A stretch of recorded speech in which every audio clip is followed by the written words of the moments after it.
Hello students, कैसे आप लोग? बढ़िया। सो स्टूडेंट्स, हमने इसके पहले वाले लेक्चर में आपका चैप्टर नंबर 12 साउंड की शुरुआत की थी।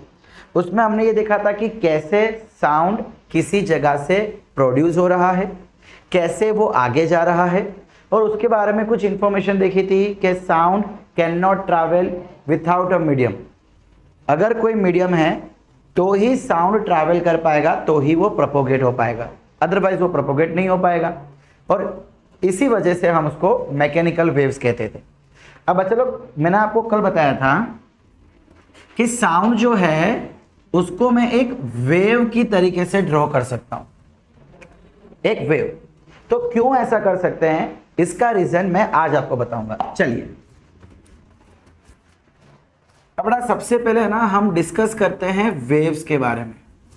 जनरल साउंड नहीं, जनरल वेव, कोई भी वेव किस टाइप की होती है बेटा। एक्चुअली सबसे पहले मैं बात करूंगा यहाँ पे मैकेनिकल वेव की। कौन सी wave? Mechanical wave. Mechanical wave का मतलब ऑलरेडी हम कल देख चुके हैं। इसका मतलब क्या होता है? A wave that requires medium for its propagation. Propagation मतलब आगे चलना। आगे चलने के लिए जिस वेव को मीडियम की जरूरत है उससे हम कहते हैं मैकेनिकल वेव।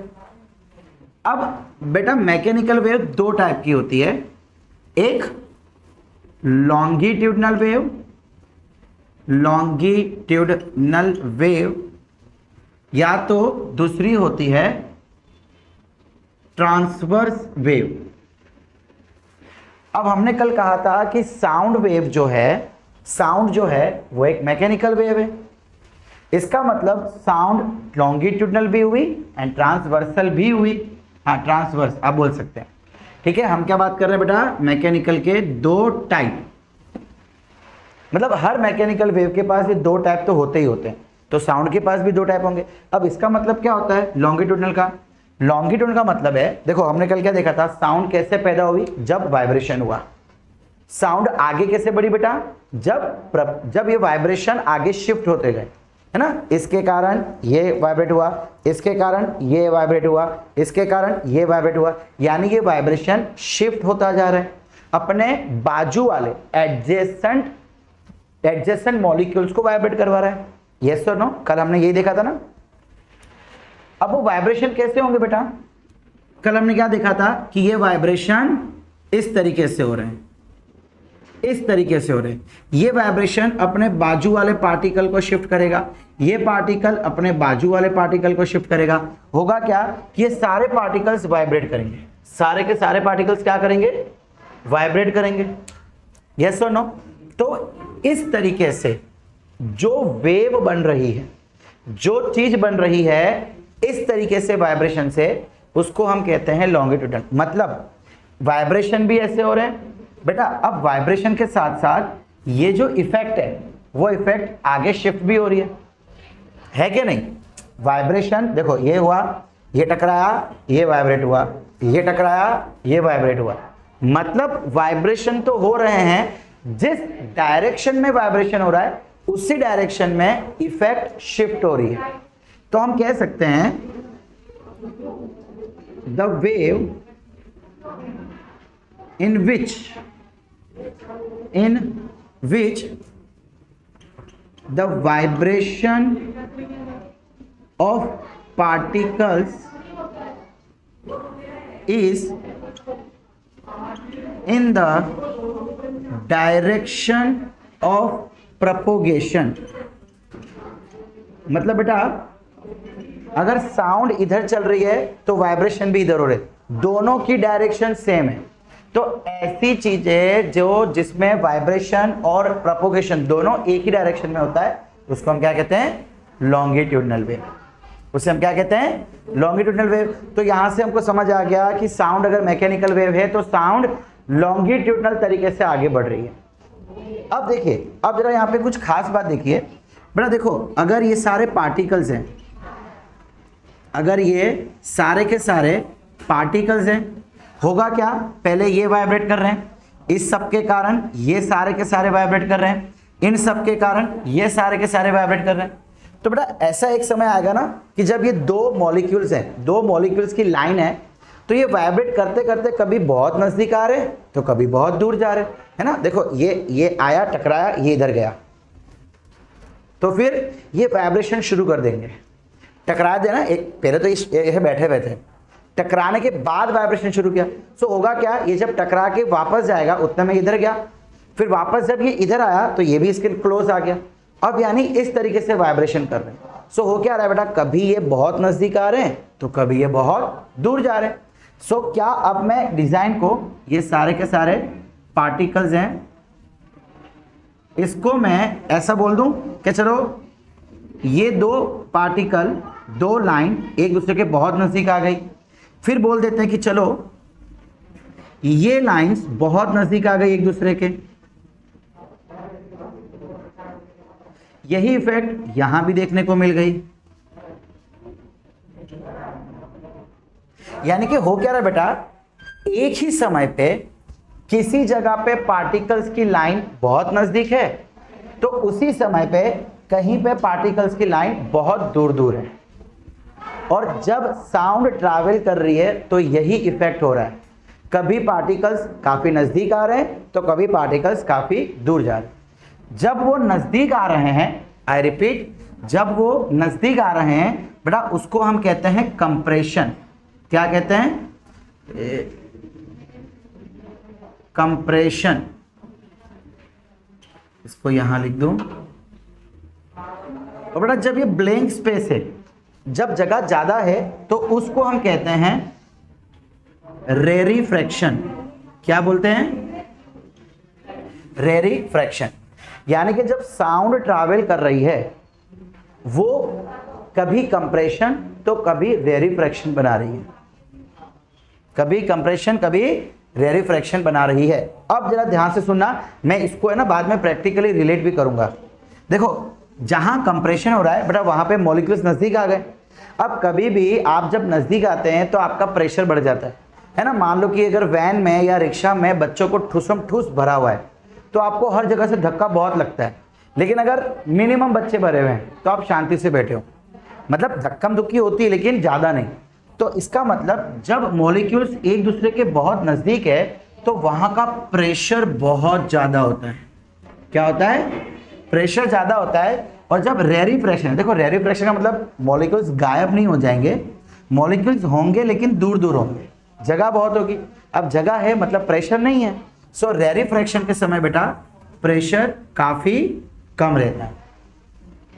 तो इस चीज का हमने कहां पे सदुपयोग किया, कोई भी चीज जो साइंस बताती है उसका कहीं ना कहीं हम लोग यूज करते हैं। कहां यूज किया जा सकता है इसका, देखो अगर मुझे कुछ ऐसा करना है कि मेरी आवाज से कोई चीज हिलने लग जाए, मैं क्या कोशिश करूंगा कि मैं उसको जहां से साउंड प्रोड्यूस हो रही है उसको ऐसी जगह पे रखूं जहां पे रेरीफ्रैक्शन, जहां पे कंप्रेशन हो रहा हो। हारमोनियम पता है आप सबको, हारमोनियम बेटा, हारमोनियम के बीच का एक यहाँ आगे से हवा जाती है, पता है ना, वो पंखा ऐसा करते हैं। सो अंदर से ऐसी हवा गई, अब उसका रास्ता इस तरीके से बनाया गया होता है कि जो बटन है वो बटन जो है ना इस पोजीशन पे रखे हो, मतलब ऐसी पोजीशन होगी जहां पे रेरीफ्रैक्शन हो रहा है एयर पार्टिकल्स के कारण। क्यों, देखो थोड़ा सा आपका 2 मिनट लूंगा उस बारे में। अब बटन जब हम दबाते ना बेटा, उसमें ऐसे करके बटन होते हैं ना, ब्लैक व्हाइट होता है ना बटन वहां पे। तो जब आप इस बटन को एक्चुअली प्रेस कर रहे हैं तो यहां से कोई चीज है तो थोड़ी ऊपर आ जाती है। पहले क्या था बेटा, ये कंप्लीटली फिट था। अब जैसे आपने बटन दबाया तो थोड़ी स्पेस आ गई यहां पे, हवा तो आप अंदर डाल ही रहे हैं। हमने कल के वीडियो में देखा था, कल के लेक्चर में, कि साउंड प्रोड्यूस कैसे हो रही, वाइब्रेशन के कारण। तो बेटा ये ना प्लेट होती है, बहुत ही पतली सी प्लेट होती है, हवा के कारण ये प्लेट वाइब्रेट कर रही है तो हारमोनियम में से साउंड जनरेट होके आ रहा है। अब हमें क्या चाहिए कि एक बार हवा दी तो मस्त साउंड आना चाहिए, लंबे समय तक आना चाहिए। वो कब पॉसिबल है, जब प्रेशर ज्यादा होगा। प्रेशर ज्यादा होगा तो वाइब्रेशन ज्यादा समय तक करेगा, एम आई राइट। तो ज्यादा वाइब्रेशन कराने के लिए प्रेशर ज्यादा चाहिए, प्रेशर ज्यादा चाहिए मतलब मुझे उसको ऐसी जगह पे रखना पड़ेगा जिस जगह पे कंप्रेशन हो रहा होगा। फिर क्या होता है बेटा, हारमोनियम थोड़े समय में प्रॉब्लमेटिक हो जाता है। अब उस समय क्या होगा कि थोड़ी यहाँ पे कुछ हलचल हो जाती है, जिसके कारण जो पोजीशन हमने फिक्स की थी जहां पे एक्चुअली कंप्रेशन होना चाहिए था वहां पे कंप्रेशन नहीं हो रहा या तो कम हो रहा है, जिस वजह से हारमोनियम की आवाज में थोड़ी बहुत प्रॉब्लम आ जाती है। रिपेयरिंग के पास जाएंगे, वो फिर से उसको प्रॉपर सेट कर देगा, वापस कंप्रेशन की पोजीशन आ जाएगी। Getting what I am saying? So इस तरीके से लॉन्गिट्यूडनल वेव के अंदर कंप्रेशन और रेरिफ्रैक्शन आता है। अगर मुझे इसको डिफाइन करना हो तो क्या मैं इसको डिफाइन कर सकता हूं? यस, बिल्कुल कर सकता हूं। तो अगर मैं कंप्रेशन की डेफिनेशन आपको लिखाऊं, देखो कंप्रेशन मतलब एक ऐसी जगह जहां का प्रेशर ज्यादा है। So the reason of longitudinal wave where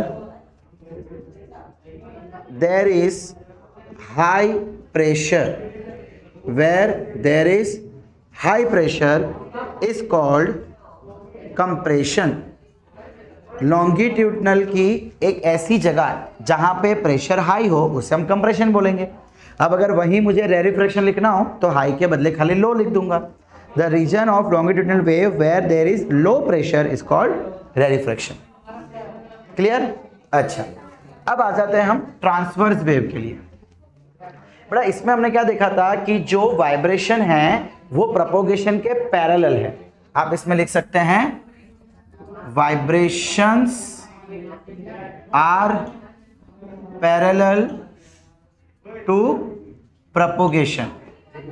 अब इसमें इसका उल्टा हो जाएगा, इसमें एक्चुअली पार्टिकल्स ऐसे वाइब्रेट करते हैं, पार्टिकल्स ऐसे वाइब्रेट कर रहे हैं। यानी कि अगर मान लो यहां कोई पार्टिकल है तो बेटा उसका वाइब्रेशन ऐसे हो रहा है। एंड सबसे जादुई बात कि ये वाइब्रेशन करते करते आगे भी बढ़ रहा है, वाइब्रेशन करते करते आगे भी बढ़ रहा है। मतलब जो इसकी इफेक्ट है, इफेक्ट मतलब साउंड, वो इफेक्ट आगे बढ़ती जा रही है, मतलब प्रोपोगेशन। अब बड़ा प्रोपोगेशन इस डायरेक्शन में है एंड वाइब्रेशन इस डायरेक्शन में। अगर मैं इसको आगे लेके जाऊं तो क्या 90 डिग्री बनेगा? इसका मतलब अगर vibrations are perpendicular to the propagation तो उस वेव्स को हम बोलते हैं ट्रांसवर्स वेव। क्या बोलेंगे? Transverse wave. सो अगर डेफिनेशन लिखनी हो, पहली चीज तो हम एक नॉर्मल हिंट लिखे, vibrations are perpendicular to the propagation. और अगर मुझे इसकी डेफिनेशन लिखनी हो, डेफिनेशन सेम इसकी आ जाएगी। यहां पे क्या लिखेंगे? खाली vibration of particles is perpendicular to the propagation. बस खाली चेंज क्या करेंगे? सिर्फ इतने में, the wave in which the vibration of particles is perpendicular to propagation. क्या चेंज करना है? Is perpendicular to propagation. बस, तो वो डेफिनेशन हो जाएगी ट्रांसवर्स वेव की। यानी इमेजिन करो कि ट्रांसवर्स वेव्स ऐसे ऐसे ऐसे ऐसे होके जा रहा है ना, देखो ऐसे ये चीज हो रही है और वो आगे बढ़ रहा है। तो ये जो मोशन है, इस मोशन को हम बोलते हैं ट्रांसवर्स वेव। समझ आया यहां तक? क्लियर? अब बेटा एक जो मैं चीज बोल रहा हूं उसको इमेजिन करना। ये जो वाइब्रेशन हो रहे हैं ना, मतलब देखो सीधी सी बात है बेटा कि जब एक पार्टिकल वाइब्रेट होके इधर जा रहा है तो उसके पीछे पीछे दूसरा पार्टिकल भी तो होगा। ऐसा थोड़ी ना है कि एक पार्टिकल ऊपर नीचे होके आगे चला गया, खत्म हो गया। नहीं, सारे पार्टिकल ऐसे हो रहे हैं, सारे के सारे पार्टिकल। ये पार्टिकल ऊपर नीचे आगे, ऊपर नीचे आगे, इसके पीछे एक और पार्टिकल ऊपर नीचे आगे, मतलब पूरी लाइन बनी पड़ी है। स्कूल में बच्चे जब छूटते हैं तो लाइन बना के जाते हैं ना, एक के पीछे एक, वैसे ये भी एक के पीछे एक जा रहे हैं। अब अगर कोई आगे वाला बच्चा किसी को लात मारेगा तो पीछे वाला बच्चा भी उसको लात मारता है ना। कोई ऐसा पत्थर होगा, कोई डब्बा होगा, है ना, जाते थे, मस्ती आती बच्चों को, ये जतिन हमारा ऐसे ही करता है। जब भी स्कूल से निकल रहा है तो क्या करेगा? अपने आगे वाले को बोलेगा तू उसको लात मार, फिर मैं वो इसको लात मारता है ना। सेम हैबिट मेरे आगे वाले ने किया, मैं भी करूंगा, वैसा इसका भी है। तो इमेजिन करो कि मैं किसी पर्टिकुलर समय पे उसका फोटो ले लेता हूँ। जब फोटो लूंगा बेटा तो अलग अलग पार्टिकल अलग अलग जगह पे होंगे। बताता हूं क्या बोलना चाह रहा हूं, मैं बताता हूं। आपको थोड़ा यहां पे इमेजिन करना पड़ेगा।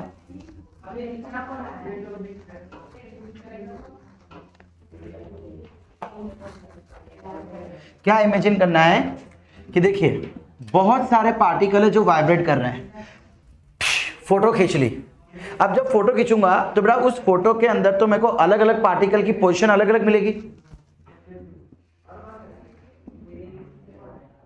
है ना। कोई पार्टिकल कहां होगा, कोई पार्टिकल कहां होगा, कोई कहीं होगा, कोई कहीं होगा। आप जब उसका स्क्रीनशॉट लेंगे ना, इस तरीके से आपको डिजाइन मिलेगी। कोई पार्टिकल इतना ऊपर होगा, कोई पार्टिकल इतना ऊपर होगा, कोई एकदम ऊपर होगा, कोई किसी का लेवल सेम होगा, तो कोई नीचे जा रहा होगा, तो कोई बहुत नीचे होगा। गेटिंग? अब जब बेटा इन सभी पार्टिकल्स को मैं ज्वाइन कर दूं, इन सभी पार्टिकल्स को मैं ज्वाइन कर दूं, तो ये कहलाती है वेव।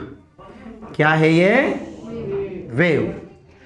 साउंड एक मैकेनिकल वेव है। मैकेनिकल वेव के पास लॉन्गिट्यूडनल और ट्रांसवर्सल होता है। ट्रांसवर्सल का मतलब अलग पार्टिकल अलग पोजीशन पे। तो किसी एक समय पे अगर हम देखें तो सारे पॉइंट की पोजीशन अलग अलग है। जब मैं उसको ज्वाइन करूंगा तो मुझे मिल जाती है एक वेव। ऑब्वियसली इतना नीचे नहीं होगा, ड्रॉ करने के लिए हो गया, बट इतना नीचे नहीं होगा। इसीलिए हम कहते हैं कि साउंड इज अ वेव, वो एक वेव है। अब समझ आया कि कैसे वो वेव बनी? सो साउंड आगे भी चल रहा है, मतलब कुछ पार्टिकल्स ऐसे भी वाइब्रेट कर रहे हैं और कुछ पार्टिकल बेटा ऐसे भी वाइब्रेट करते हैं जब साउंड निकलती है। अब आप बोलेंगे सर ऐसा क्यों हो रहा है? देखो बेटा, आप लोग मेरे सामने बैठे हो और सपोज करो कि मेरे ऊपर छिपकली है। अब जब मैं आपको बोलूंगा ना कि बेटा छिपकली बहुत गंदी है, उसको बुरा लगता है, वो सुन रही है मुझे। अरे कहते नहीं लोग बात, ऊपर वाला देख रहा है। तो फिर ये जतिन को मैंने बोला बेटा ऐसे गंदी बात नहीं करते, ऊपर देख रहा है। जतिन पता है क्या बोलता है? सर देख रहा है ना, सुन थोड़ी ना रहा है, तो मैं गंदी बात बोल सकता हूँ, ऐसा बोल रहा था। बोलो।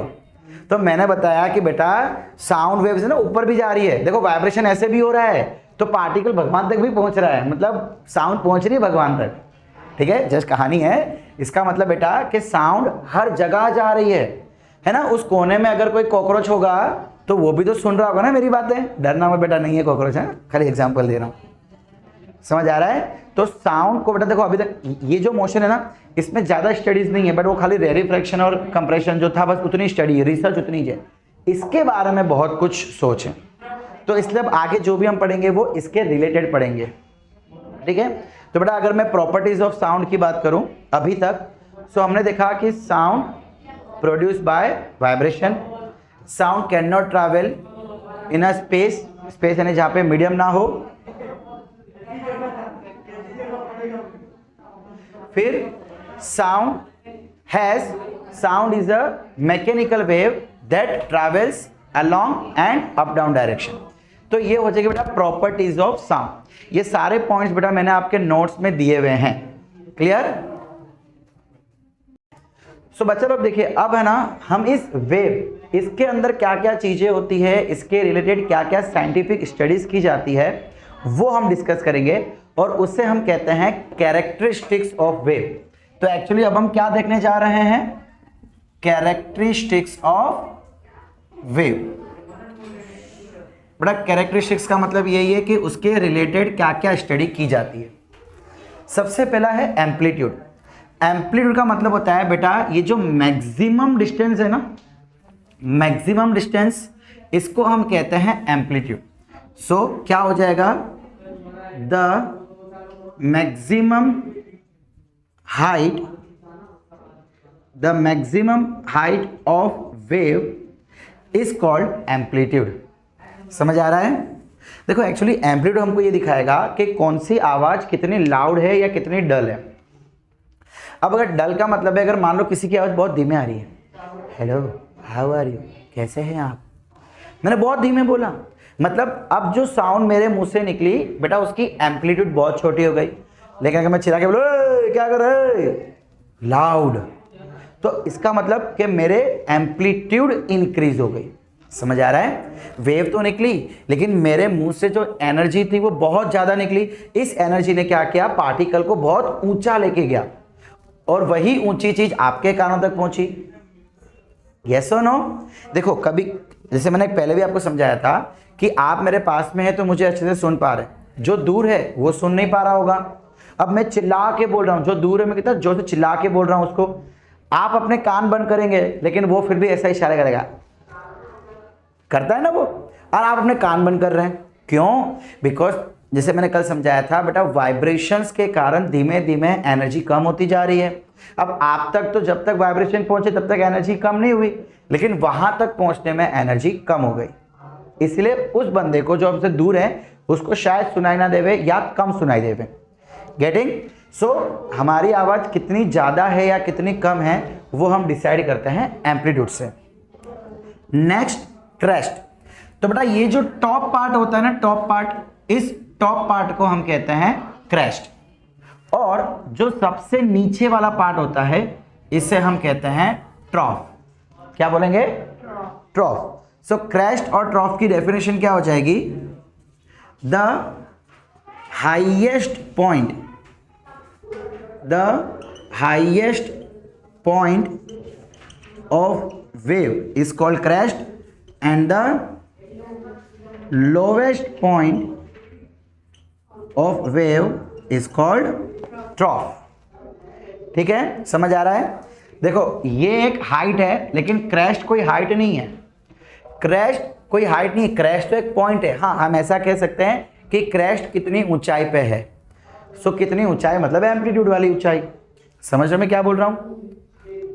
आप एक पर्वत पे गए हो, वो पर्वत जमीन से 5 किलोमीटर ऊंचा है, तो मैं क्या पूछूंगा कि भाई ये एक्स बच्चा कितनी ऊंचाई पे गया है?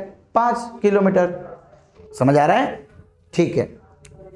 वेवलेंथ क्या होती है बेटा? देखो ये भी क्रेस्ट है, ये भी क्रेस्ट है ना?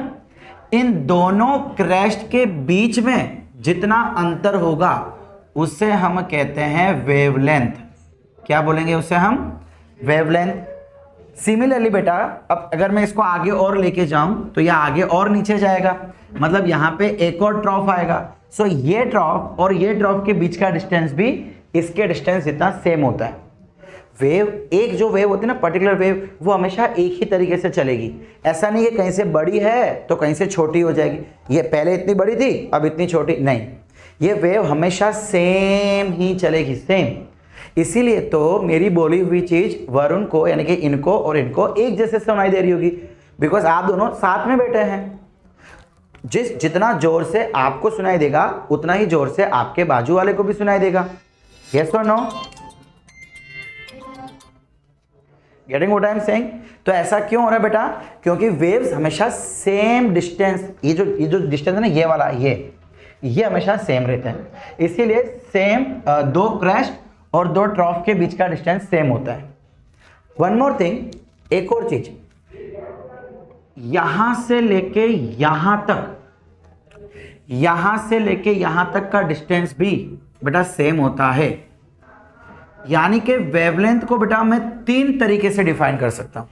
एक क्रेस्ट के लिए, the distance between two consecutive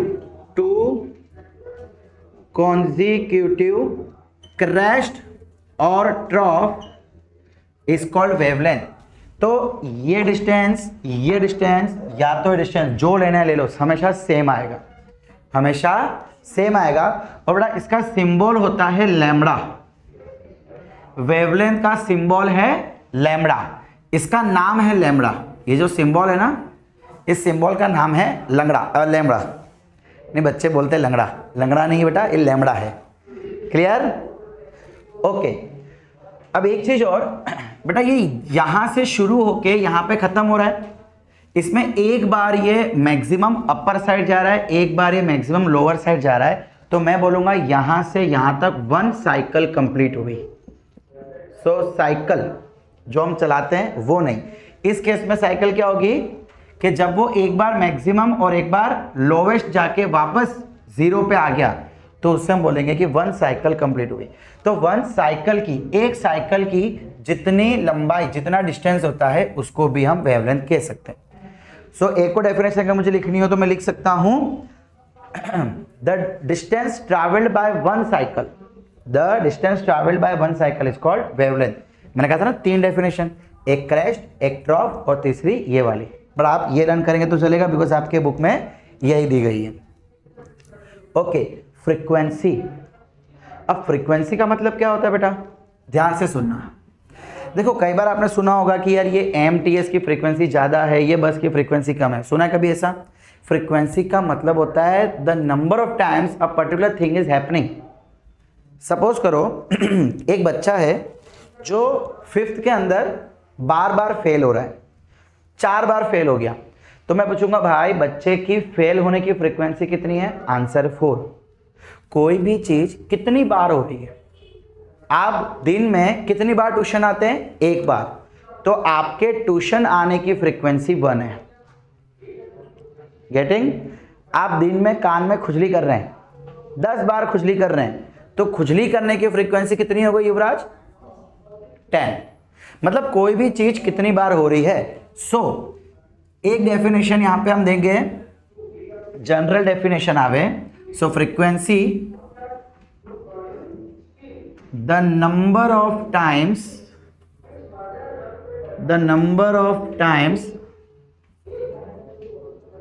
a particular thing is happening। लेकिन बेटा अगर कभी एग्जाम में आ जावे वो डिफाइंड फ्रीक्वेंसी ऑफ वेव, तो ये डेफिनेशन नहीं चलेगी। फ्रीक्वेंसी ऑफ वेव अगर आपसे पूछा जाए तो आपको लिखना पड़ेगा नंबर ऑफ साइकिल्स पर या number of cycles in 1 second. 1 second में कितनी साइकिल कंप्लीट हुई, number of cycles in 1 second is called frequency of sound, is called frequency of sound, yes frequency of wave. समझ आ रहे हैं बेटा? जनरली चलो साउंड तो अलग अलग है तो फ्रीक्वेंसी अलग अलग रहेगी, बट अगर मैं इलेक्ट्रिक की बात करूं तो इलेक्ट्रिक की भी फ्रीक्वेंसी होती है 50 फ्रीक्वेंसी। अगर मैं कभी बोलूं इसका मतलब 1 सेकेंड में 50 बार वेव ऊपर गई नीचे गई, 1 2 3 ऊपर नीचे। समझ आ रहा है बेटा? ये 1 साइकिल है, ये 1 साइकिल। अगर मैं आपको बोलता हूं फ्रीक्वेंसी 50 है, उसका मतलब 1 सेकेंड में ऐसी 50 साइकिल कंप्लीट हुई। जस्ट इमेजिन कितना क्विक हो रहा है 1 सेकेंड। यस और नो? तो देखो एम्पलीट्यूड क्या डिसाइड करता है कि कोई भी आवाज कितना सॉफ्ट होगी या कितना लाउड होगी। फ्रीक्वेंसी क्या डिसाइड करता है कि कोई भी साउंड कितनी तेजी से हमारे पास आएगी। देखो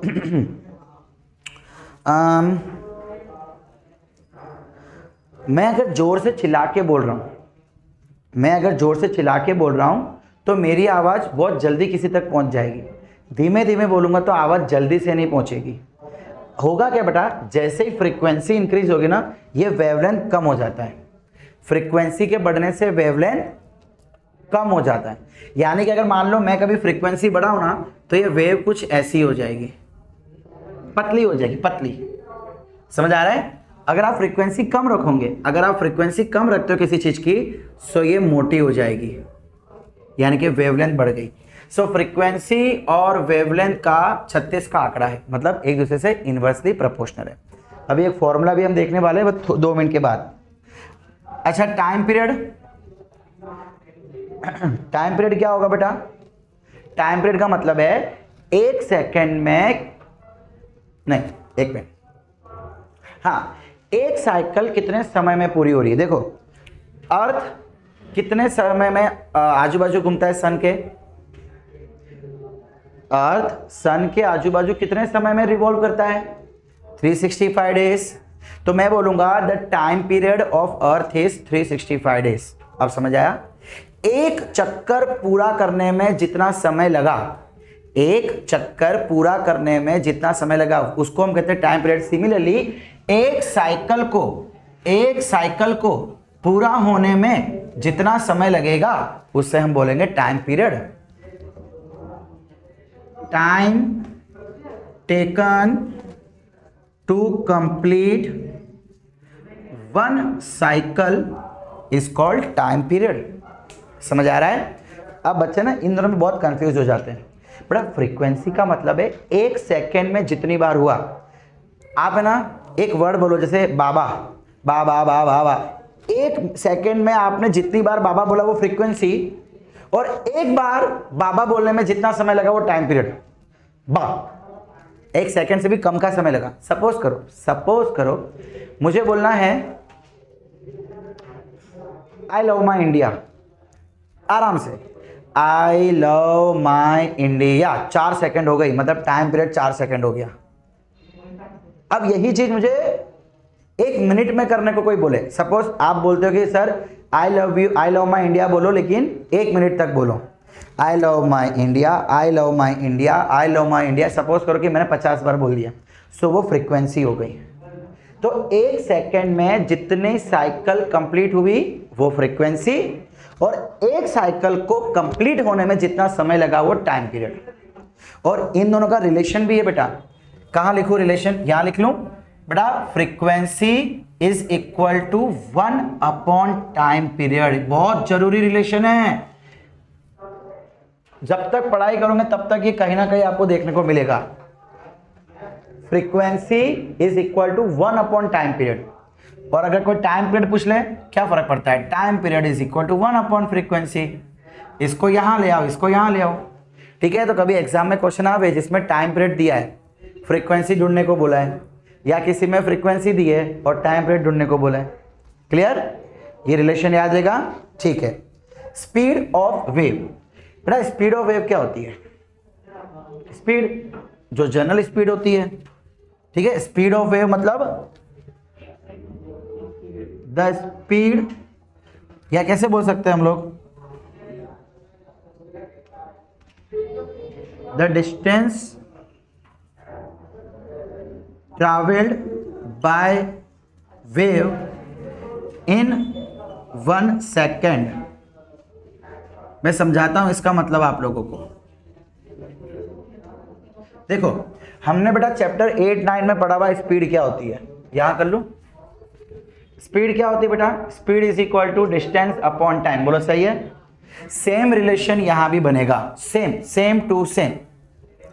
अब मैंने क्या बोल दिया, 1 सेकेंड में जितना वो डिस्टेंस ट्रैवल करेगा, बेटा टी को 1 ले लो, so speed is equal distance हो जाएगा। अगर मैं टी को 1 ले लूंगा, मैंने वही कहा है कि 1 सेकेंड में जितना डिस्टेंस ट्रैवल करेगा वो आपकी स्पीड हो जाएगी। ये तो जनरल डेफिनेशन है, जो पहले हमने पढ़ा था, वेलोसिटी स्पीड जो पहले पढ़ा था वही है ये सारी चीजें।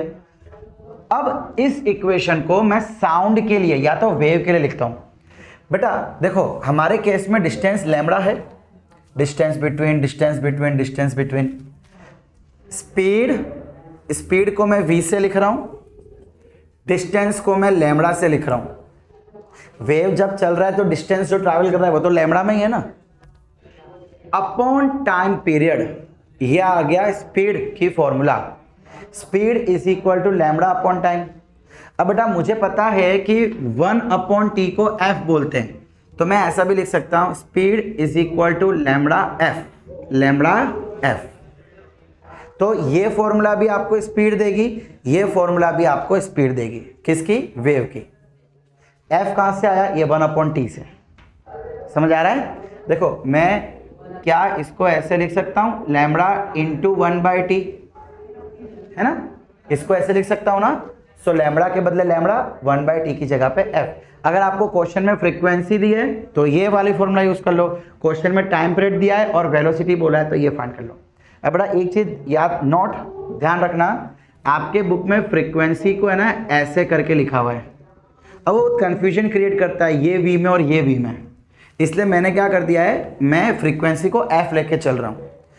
आपके सीबीएसई की बुक्स में या कई सारी बुक्स में वेलोसिटी को भी v लिखते हैं, फ्रीक्वेंसी को भी v लिखते हैं, तो कंफ्यूजन ना हो इसलिए मैंने यहाँ पे फ्रीक्वेंसी को f लिख लिया। तो ये रिलेशन और ये फॉर्मूला दोनों याद रहना चाहिए। अब मैं बात करता हूं पहले नोट की। नोट क्या होता है बेटा? देखो कई बार आपने सुना होगा कोई कंपटीशन देखते हुए कि यार थोड़ा हाई नोट लगाना था, थोड़ा लो नोट लगाना था, या हाई नोट प्रॉपर नहीं लग रहे। सुना ना कई बार म्यूजिकल भाषा में क्या होता है, जब मैं आवाज निकालूं जिसकी फ्रीक्वेंसी सेम है, सारे, मतलब जब हम वो सारे गामा गाते हैं ना, सो एक सुर की, एक बटन की फ्रीक्वेंसी हमेशा सेम रहती है, हमेशा से। तो अभी जो मैं बोल रहा हूँ बेटा, कभी ऊपर बोल रहा हूँ, कभी नीचे बोल रहा हूँ, लाउड बोल रहा हूँ, धीमे बोल रहा हूँ, तो मेरी फ्रीक्वेंसी बार बार चेंज हो रही है। तो मैं अपनी आवाज को नोट नहीं कह सकता हूँ। नोट कब बोल पाऊंगा, जब मैं एक ही फ्रीक्वेंसी की आवाज निकाल रहा हूँ। जैसे हारमोनियम में कोई भी एक बटन दबाओ तो वही आवाज निकलती रहेगी। कीबोर्ड आता ना, कैशियो कीबोर्ड, उसमें कोई एक बटन दबाओ तो एक ही आवाज निकलती रहेगी। वो एक ही आवाज का मतलब है कि उसकी फ्रीक्वेंसी सेम है। So the sound of same frequency is called note.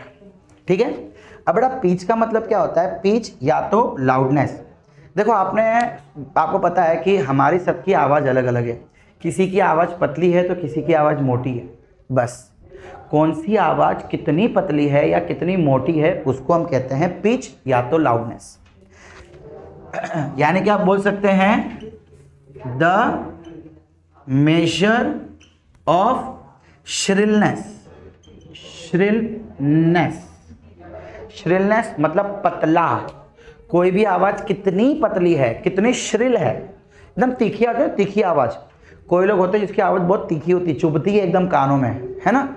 तो कितनी श्रिल है, कितनी बोलते ना तीखी है, उसको हम कहते हैं पिच।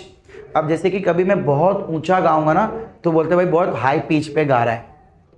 पता है मैंने जैसे लास्ट टाइम जो एग्जांपल दिया था, अमेरिका में वो गाते है ना, जिससे कांच टूट जा रहा है। बेटा वो क्या है, वो बहुत हाई पिच पे गा रहा है। हाई पिच पे गाएंगे तो फ्रीक्वेंसी बहुत हाई होगी।